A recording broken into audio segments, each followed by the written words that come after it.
Booth upped the ante. He'd personally assassinate Lincoln and have a new accomplice, Lewis Payne, assassinate Secretary of State William Seward. George Atzerodt would murder the Vice President, Andrew Johnson. On Friday evening, Good Friday, April 14th, 1865, Lincoln attended the theater to see the play Our American Cousin. John Wilkes Booth planned the assassination in that theater, not just because he wanted the notoriety that he knew would accompany it, but because as one of the most famous actors in America, he had unlimited access to the theater. So he was able to come and go as he wished, which meant that he could walk up a pair of narrow stairs to the president's box, open the door, and shoot the president. President and Mrs. Lincoln and their guests, a Major Rathbone and his fiancée, seated themselves in a bunting-draped box. 4 years of war had aged Lincoln terribly, and here was a moment of diversion.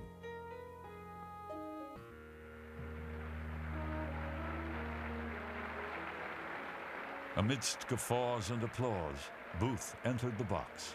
In his right hand was a derringer loaded with a 7/16 lead ball.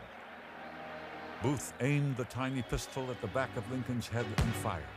The ball entered Lincoln's head behind his left ear, plowed through his brain, and flattened itself against his right eye. Major Rathbone in the booth with Lincoln rises to defend the president and to go after Booth, and Booth slashes his left arm to the bone with a dagger. Booth managed to break free and vault over the box railing. Catching his foot on the box bunting, he landed on the stage with a thud, breaking his left leg above the ankle. Ever the actor, Booth brandished his dagger and shouted to a stunned audience, "Sic semper tyrannis," then limped into the wings, the exhilaration of assassination overcoming the excruciation of a broken limb. It was the motto of Virginia that he yelled out, "Sic semper tyrannis," death to tyrants. The president was carried across the street to a boarding house and laid on a bed. He was too tall for the bed, and so he had to be laid diagonally across the bed. Meanwhile, Lewis Payne gained access to Secretary Seward's home. He got inside, he stabbed Seward repeatedly. He was cornered, but he broke free, ran to the street, yelling, "I'm mad, I'm mad." George Atzerodt, would-be assassin of Vice President Johnson, threw away his knife and went on a saloon binge.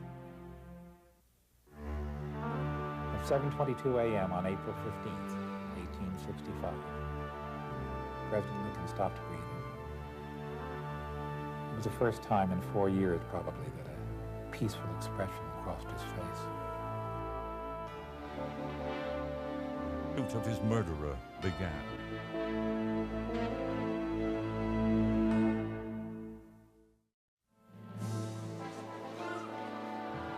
The hysteria in the theater after the assassination had covered John Wilkes Booth's scramble to a waiting horse. Booth made good his escape, got across the river and got into the Virginia countryside, but with a broken leg and fever and terrible weather, it soon became impossible for him to travel farther.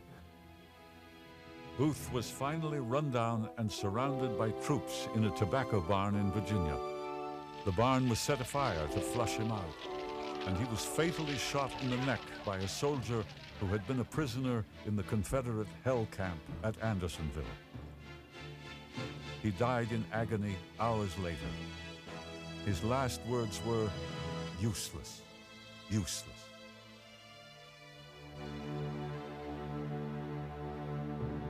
Payne, Atzerodt, and Herold were mass hanged in Washington, D.C. after trial and conviction. With them died Mary Surratt, sister of John, and the possibly innocent keeper of the boarding house where the assassins met. Thus ended the only proven conspiracy in the history of American presidential assassination. Do you ever stick pins in people? Mm-hmm. Who? My brother. Okay. Do you do it a little bit or a lot? A lot. Okay. And what are you trying to do to your brother? Kill him. Why do you want your brother to die? Because I was hurt so bad, and I don't want to be around people. Okay. Who else would you like to stick pins into? Mommy and Daddy. What would you like to have happen to them? Die. Jesus could have lived to save Israel, yet he chose to die to save the world. Tim is the minister of a small Methodist church.